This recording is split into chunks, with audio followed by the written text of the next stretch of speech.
Hey, it's Rocky. Welcome to Richer Soul. Today, we've got a solo episode, and I'm going to take you through history so we can predict the future.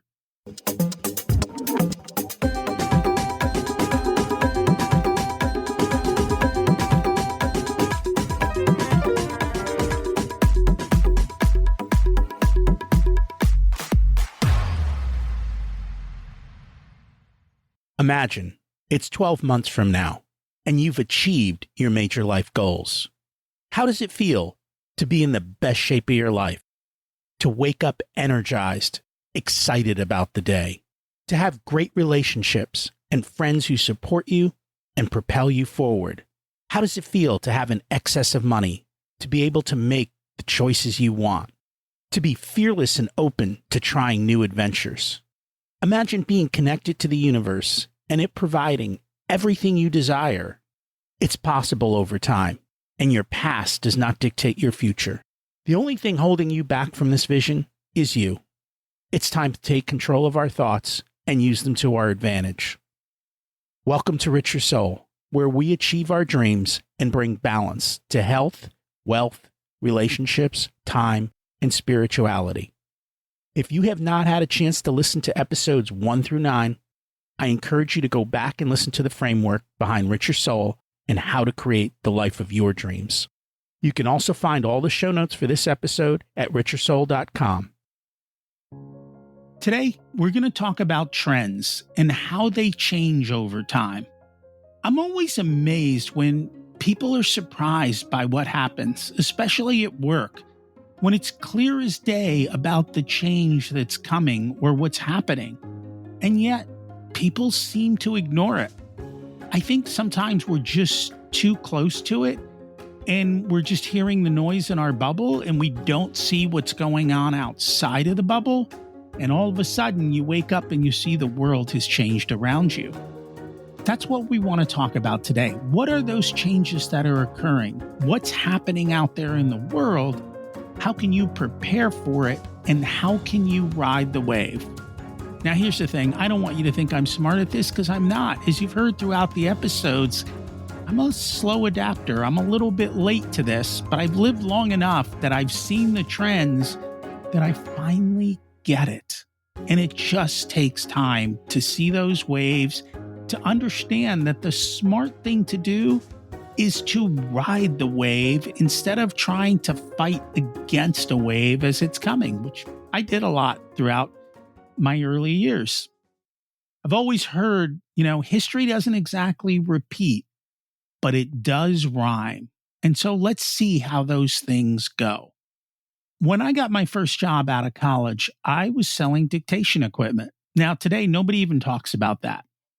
But back then, we were selling essentially tape recorders for hundreds, if not thousands of dollars that an executive or an attorney or a professional would dictate into, and a secretary would transcribe and put into letters and so forth. But slowly the world changed, right? Computers came out, people started typing their own letters. And what we were always told way back then, which is a long time ago, was that one day you're going to be able to speak and it's going to type out your letter for you. Well, the reality is we're here today with that. And it's gone so much even further than that. But that company pretty much disappeared. And you started to see it happen. Back then, you could make a lot of money doing that. And then slowly they cut your pay. And slowly you started to see the market start to say, no, I don't want to do that. Or we're using computers or we're doing things differently. It was around the same time. And I've talked about this before, right? I graduated college and they said, well, you get a job and you stay with IBM for 30 years and then you retire and you get a gold watch. Well, that disappeared too, right? Job hopping used to be, well, don't job hop too often. Now people are lucky to stay somewhere 1 to 3 years and companies are kind of still expecting that. All of these things are changes. And the question is, can you predict the change? Can you see it? And how are you going to follow it? If you think back to then, some of the other things that were going on was to make a long distance call actually cost money. It was like 35 cents a minute. Now, with inflation today, that'd probably be a couple dollars a minute. Could you imagine making a phone call today and spending $1.50 a minute? It's free to talk to the world. We lost our secretaries. We gained administrative assistants. Funny, in most larger corporations, most mid level management or most managers don't have necessarily an assistant dedicated to them. Whereas here I am in a small business and I do have my own assistant who takes care of a lot of stuff that I don't want to all around this podcast. But that is also because he's in another country. So it makes it much more affordable for me to be able to do that. That's a wave, offshoring. We're going to talk about how all these waves come together.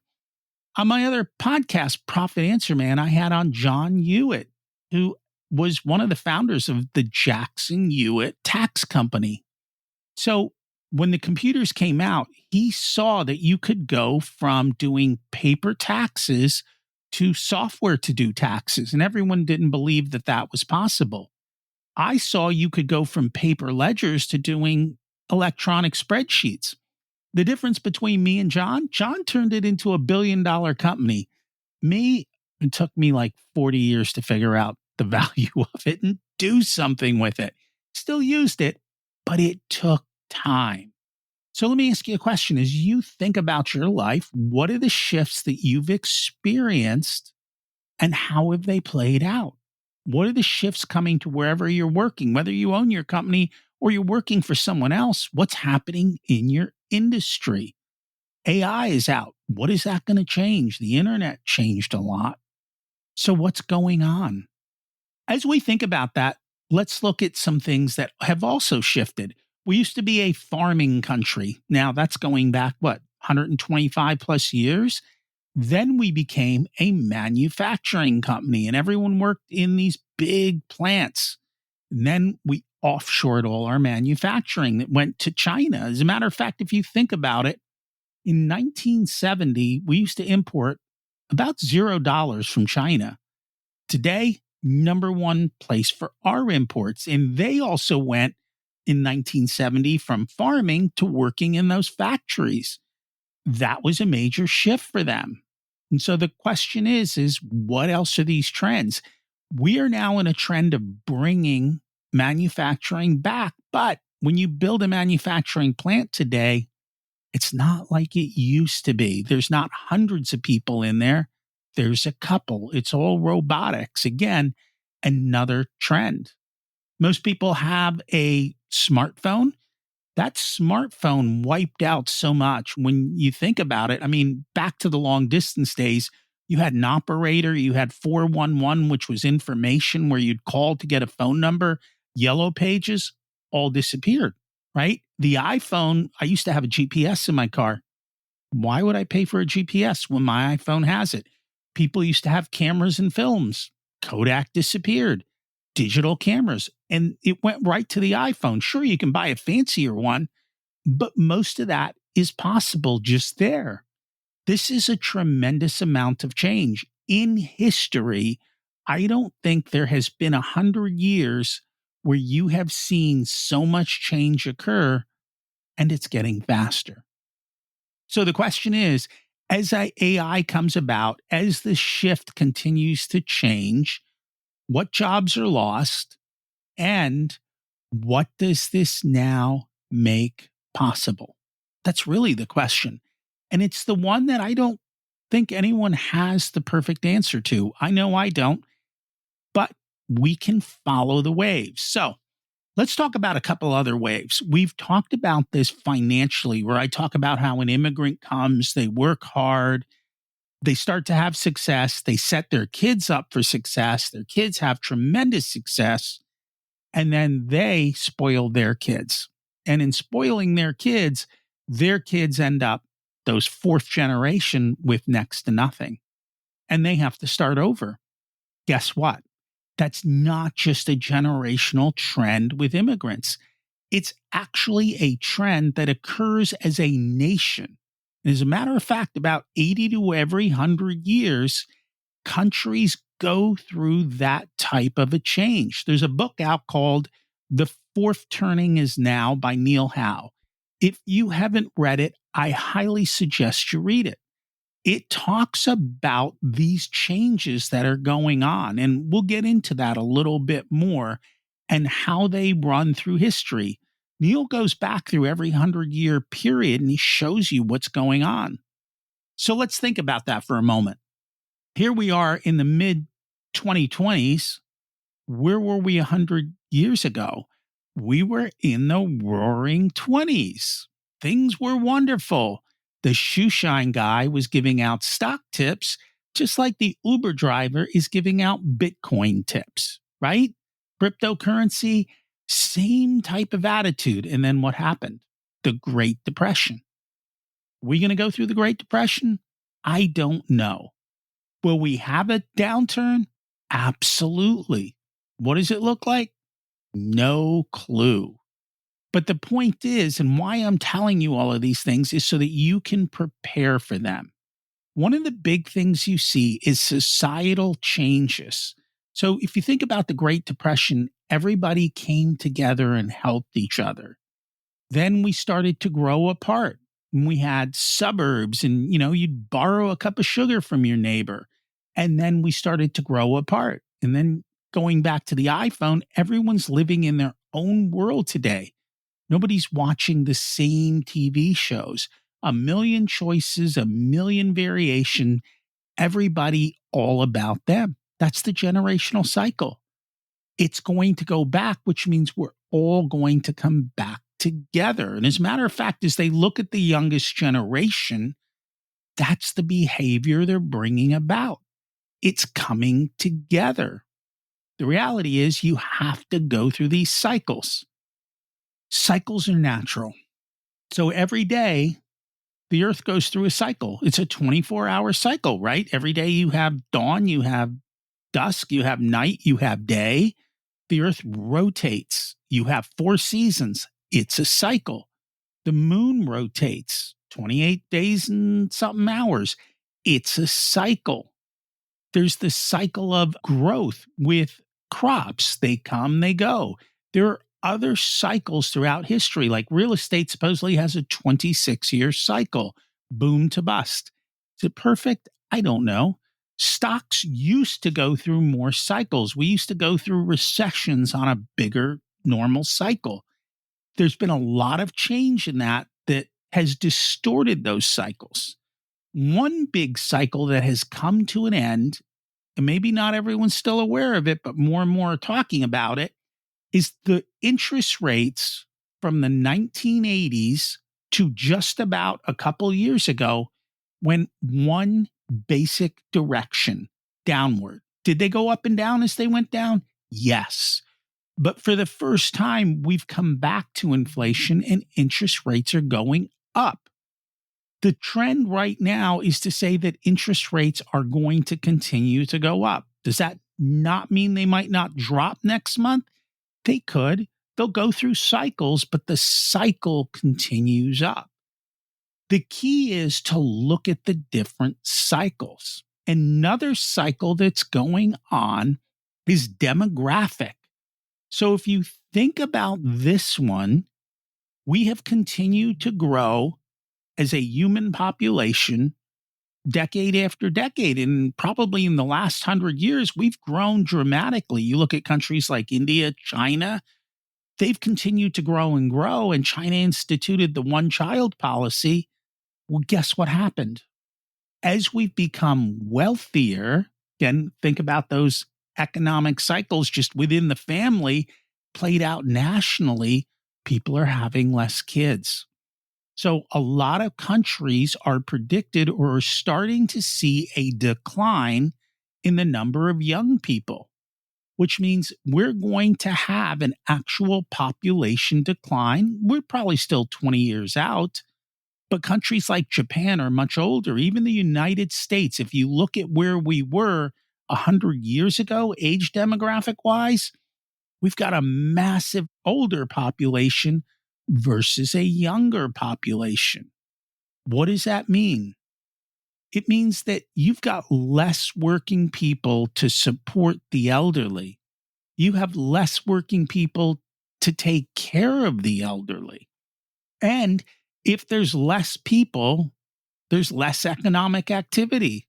And so those are the things that occur. In your local school district, they should be looking at the population trends to determine if they need more schools or not. Now, again, geography wise, people will move around, but the reality is those trends exist. If you know how to read trends, you can make money off of it. And that's the way companies like Starbucks and McDonald's, right? They see where is the growth occurring. That's where they get in front of growth and they start opening their stores or securing land where things are growing. So you can look at Nashville, massive growth opportunities. You look at a lot of other parts of the country, and there are people exiting a lot in the north going to the south. It's stabilized. I think we had a big wave during COVID, and now again, you have those stabilizations. Nothing's a straight line, it's an up and down as that kind of occurs. And that's what you've got to see. We're also seeing a lot of institutional collapse. The reality is, we've forgotten about the old institutional collapse that happened 100 years ago because, well, we just forget. But it's happening again today. So if you look at government, if you look at education, if you look at the media, all of them are losing legitimacy. The old rules no longer work, but we still haven't figured out the new rules. And what that means is you've got a period of chaos. And I think that's why the world seems a little nutty at times. We're in this period of chaos, of destroying the old and figuring out what the new is. Now, there's another book that talks about this. It's called The End of the World is Just Beginning: The Collapse of Globalization. I think the author is Zihan. If you look at it, for the past 100 years, we have kind of, as America, become an empire. We haven't taken over foreign lands, but we've started to do business with the whole world. We've started to import a lot of stuff from China, from a lot of different parts of the Middle East. We bring in oil, we bring in all kinds of things from everywhere. What we're seeing during COVID, and also because of the whole waves that go on, is a period now of deglobalization. And that is going to change things massively. And so you're starting to see things being produced more locally, supply chain wise, political instability, all of those types of things. A lot of that started at the end of World War II, which is 80 years ago. And it's run that 80-year course, but now it's changing again. So the question is, what does that future bring? And if you think about it, a lot of people now are telling their kids, college might not be best, go into the trades. You can't export the trade, right? Having the skills to fix things, to do things, to grow things, it comes back to local. And that's going to change things. And of course, that may cause inflation, which we had talked about. Interest rates go up. Again, I'm not predicting anything. I'm just laying out different scenarios. You've got to think, which of these scenarios affect you? Because it could just be a local thing.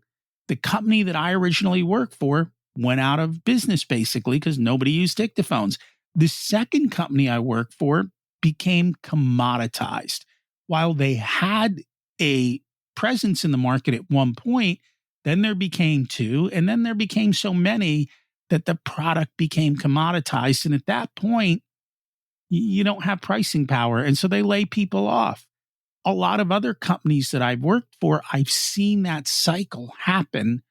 And the thing that amazed me every time it happened is everyone was just sitting there going, hopefully 5 more years, hopefully 10 more years. Everyone was just hoping. Nobody's doing anything about it. They aren't preparing. They aren't shifting. They aren't building a new skill. And then one day they get laid off and they're like, I can't believe it. Well, everyone saw the freight train coming. And yet we're oblivious to it. And that's the other reality. It's one that most people don't realize, that a lot of people in their 50s get laid off. And one of the reasons they get laid off is it's their highest earning years. And companies just go, that's a body. If I can replace that body for half the price, why not do it? And that breaks your psyche. And that's what happens to a lot of people who are defined by their job. And they get let go, not because they did a bad job, but because of shift or a recession or something. And then they lose their edge. And so that's why we've always got to prepare for what are these changes that are coming. In that book that I mentioned, they talk about how the world is going to fracture. Here's the good news. If you're in the United States, we're in a good place. The reason we're in a good place is not because we're the United States. It's because we have agriculture, we have minerals, we have short trade routes, meaning we can go and do trading with Canada and South America. So if you think about it, right now we're trading across the world. You could actually compact those trade routes. It also makes it easier to protect. So if you think about it, if you need to defend your country, it's a lot easier to just defend North America, South America, than to defend something in the Middle East, where they're having problems in some of those trade routes and ships are getting attacked and so forth. In the past, the United States protected all of that. At some point, we can no longer afford the infrastructure of healthcare, of Medicare, of Social Security, of all the government waste and bloat. And I think people are starting to see that that is coming to a problem.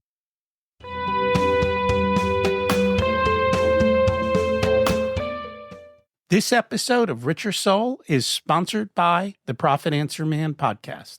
If you're a business owner who wants to scale and grow, increase profits, or want to have strategic conversations around your financials, then check out the podcast. You'll learn how to work less, increase cash flow, increase profits, and build reserves to help you weather storms. It's built on the Profit First methodology of pay yourself first. The Profit Answer Man podcast is a must listen to for every small business owner and anyone who wants to help them survive and thrive. Check it out on your favorite listening platform. Our interest on the debt, especially with higher interest rates, is making it harder and harder for the government to be able to sustain itself. We did an episode about how government debt actually causes growth, because as the government overspends, that money ends up in the economy and then the economy grows. But you come to a tipping point, just like you do personally. Sure, I can use the credit card. Oh, I can let the bill slip for a month or 2 or 5. And then all of a sudden, and quickly, it all comes crashing down. Same thing happens with countries. We forget Rome fell. When I was growing up, I always heard about the British Empire and how the sun never set on the British Empire. There's no British Empire anymore. It got too big. It got too fat. It got too hard to control. And that's what happens over time, is these things are constantly occurring. You can see them coming if you slow down and you watch and you look. What are the trends that are going on? So what do we start to do? Well, how do you create self-sufficiency? You hear all these preppers, they're getting off the grid, having a well, being able to do farming your own animals. I'm not telling you to do that. That's a lot of work. But if you can set yourself up or have a way to get into those types of communities, then it's better. You have a little bit more protection. Be prepared for those types of shifts that are coming. It's a lot easier than if you're in a place that doesn't have that. We saw a little bit of that during COVID. The other thing that isn't talked about is access to cheap, secure energy is what really drives the world. So if you think about what happened, oil started to become a thing in right around the 1900s. Again, I'm not perfect at remembering that. Electricity became a thing around that time. We started to go from steam and coal and wood to an easier to use energy source. Well, when you have great amounts of energy, you can do a lot more. Solar, possible future. We're still figuring it out. All of these types of energies, though, are what drive the economy. One of the things that makes America one of the winners in that book was the fact that we have access to energy resources. We have access to farmable land. Again, going back to that, it's being able to do that, having those different things that are there. That's why when you're hearing about these trade talks with China, you're hearing about the rare earth minerals and so forth. Where are those available? Well, the reality is they are available in other parts of the world. We just haven't currently utilized that. But as things change, then those changes may come about as well. The good news is, again, they're talking about the United States being in a solid position. Most of North and South America, because they can be trading partners, should do well. Europe's going to have a different kind of problem. And part of the reason for Europe is they have massive costs of all these social structures. They have all these different countries with different beliefs. But the question, what they don't have is the infrastructure that we do of the land, the ability to get energy and all of that. They've got to rely on other countries like Russia and the Middle East and so forth. And if that's the case and the world breaks apart and those countries don't want to support them anymore, how are they going to get it? How are they going to have that support going forward, which then causes them to have a massive amount of struggle? The same thing in China, though. When all those farmers left the farming and went into the factories to make stuff for us, they forgot how to farm. So, what's China going to do without young people and without farmers? How are they going to feed their people? These are the demographic shifts that are occurring. Bottom line for all of this is you have agency. You have the ability to choose how you're going to change yourself, how you're going to rework yourself into the new world, and how you're going to be able to do these different things. But you have to choose. It's a mental game. That's why we talk about mindset so much. It's how do you view the world? How do you view the shift of changes that are going on? And what are you going to do to prepare yourself? I think one of the biggest things that's missing is critical thinking. And unfortunately, what happened with our school systems is they designed a school system for manufacturing. That's wonderful if you're a manufacturing country, but we aren't. We haven't been in forever. I don't know the last time you walked into a school, but schools really haven't changed. You all sit in desks in a row with a no longer a blackboard, a whiteboard up front, or maybe a digital projector projecting on the wall. The subjects haven't changed. They haven't done anything different.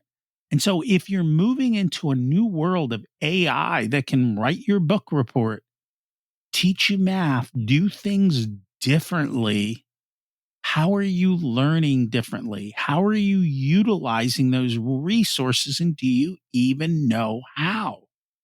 We did a great episode on using AI as a thought partner with Jeff Woods. I use AI for so much of my day, but I don't rely on AI. Why? Because AI hallucinates. And if I don't know enough to know when it's hallucinating, I'm going to be like those people who follow their GPS and drive off the road and into a ditch because they followed the machine and they didn't think for themselves. How often do we laugh at them? And yet that's what it is with AI too. You've got to be able to think. Now, a lot of people look at our political system. We're exactly where we're supposed to be. Going back to the book, the fourth turning is here.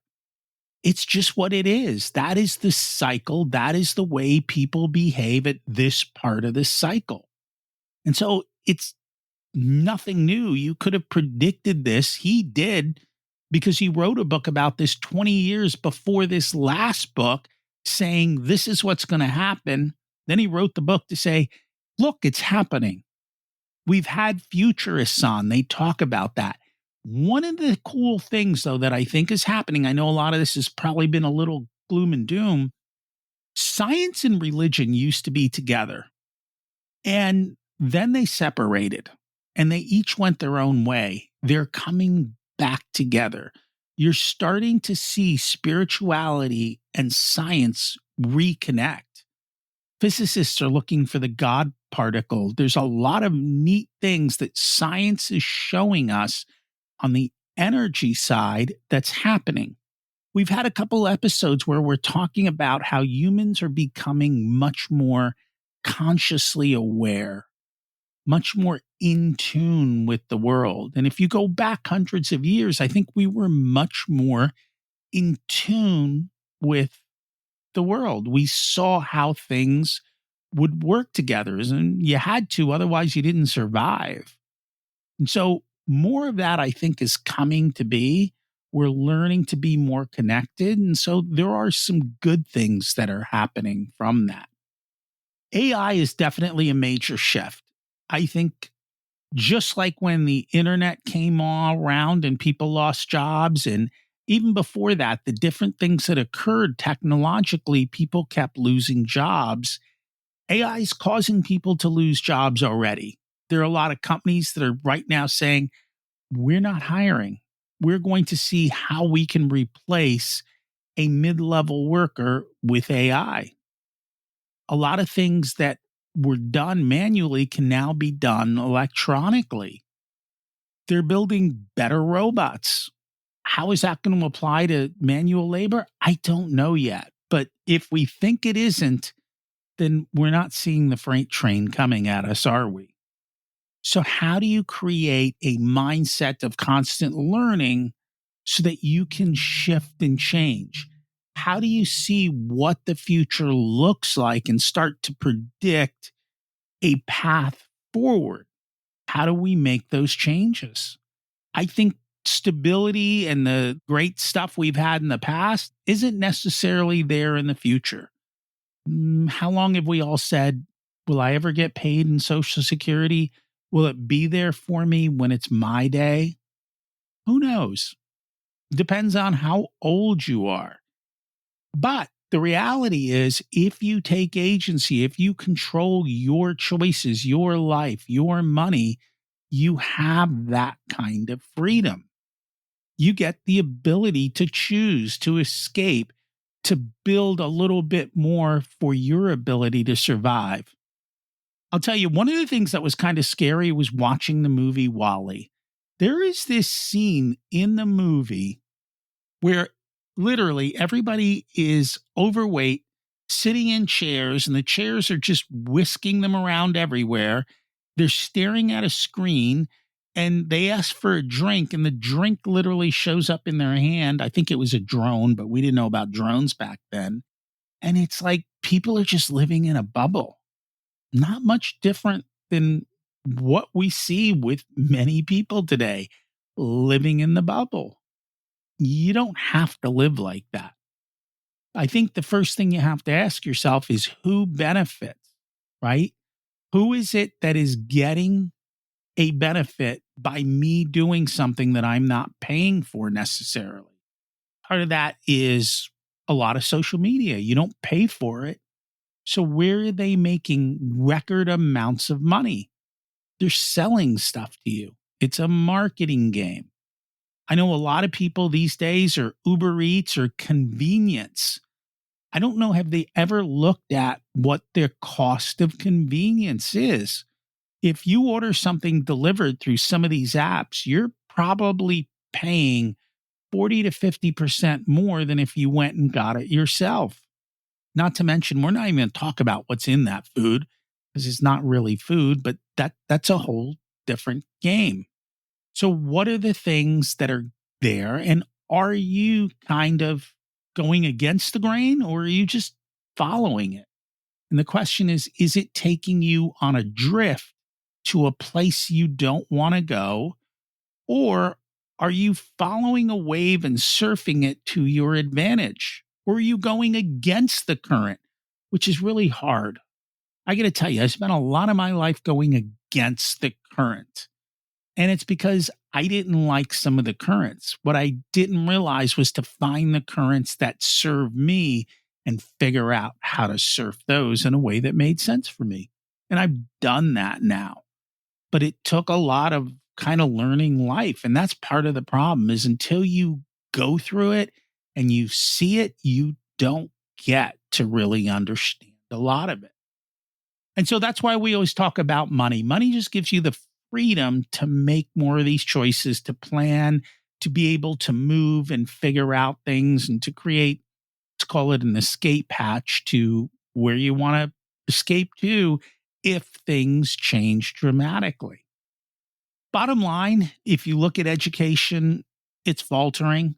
The biggest thing I think, if you've got kids, is teaching them how to critically think, how to actually look at our biases, the way we think, our behaviors, and then also making sure that what you're doing is actually true. Is it real? Or are you just making assumptions that you've never challenged before? Too often, there is so much marketing. I mean, Rudolph the Red-Nosed Reindeer was created by Montgomery Ward. Diamonds or De Beers, like they convinced you that if you get married, you have to have a diamond ring. That market, by the way, is falling apart with fake diamonds that are happening. What are those different things that we've been told are good for us? You know, well, back in the day, what was it? 4 out of 5 doctors prefer smoking this brand. Seriously? All of these things are changing. Even alcohol has seemed to peak and people are staying away from alcohol. I know I do now. What are those things that are happening within you?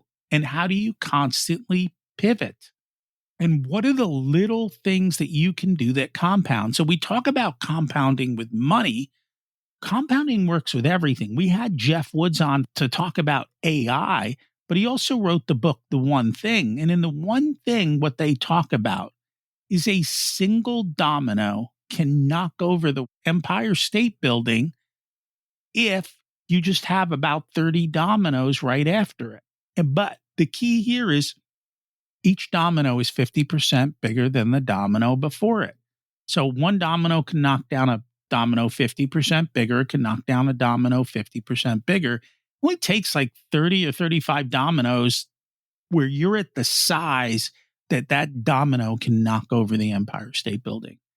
That's compounding. What are you doing to compound in your life so that you can navigate these changes and follow them? And you got to figure out what that is. I think people think of a W 2 job as security.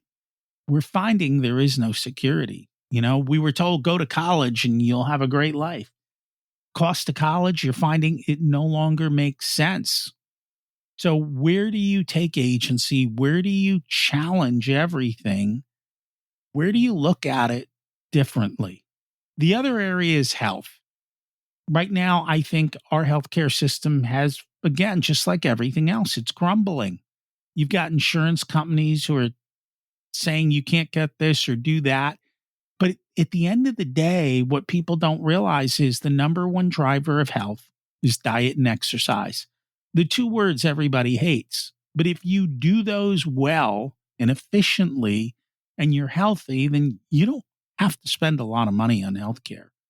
It also allows you to be more resilient so that if we do go through economic shocks, you have the ability to survive them. And as you get older, like I am, you have the ability to survive your older age and enjoy life still and still have the time left to do those types of things. At the end of the day, you know, everyone's running towards retirement. But if you retire and you're not healthy enough to do anything, then there goes that wave, right? Again, a cycle. Our lives have cycles of what we do. So I think that's a big part of it is know what those cycles are in your life, know where you can catch a wave and ride it to success, learn how those different things are occurring in your life with your skills, with the areas that you're working, and then do something. Surfers don't try and change the ocean. They just try and find the best wave and enjoy it.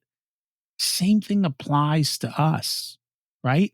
Figuring out what's my one domino that I can use to start going in a path that does give me those freedom. You have the ability to be conscious and turn off the noise and say, this is the direction I'm going. It's up to you. All I wanted to do today is kind of just bring you to an awareness that these empires, these countries, the things that we become used to, they change. And when the change is slow, kind of like a frog in a pot of boiling water, we miss it. But when we take agency and jump out of the pot of boiling water, we get to live. These things are all happening. So the question really for you is, what wave are you pretending isn't coming? What would it take to ride it instead of getting crushed by it? Where are you still living by that old story that no longer fits the world? Where are the lies that you're kind of telling yourself about what's going on? If we're going to a season of winter where there's going to be a reset, who do you want to be when spring comes? How are you going to prepare for spring? How are you going to make it through the rest of winter? This is where squirrels save up their nuts so that they're prepared for those times. I think the fact that we haven't had a recession in, 17 years, people forget. It's going to happen. I don't know when. I don't know how severe. So, really, what it comes down to is who else do you know that you can have these conversations with? Use this episode as a way to start the conversation, to say, hey, what are the waves that are happening in our industry, in our life, in our country, around us? Are they going to hurt us? Are they going to help us? How do we ride them? How do we survive these changes and have fun and make them great? That's a choice you got to ask yourself. Go take a look around, make it happen. Thanks for listening today. If you got comments, I'd love to hear them. Have an abundant week.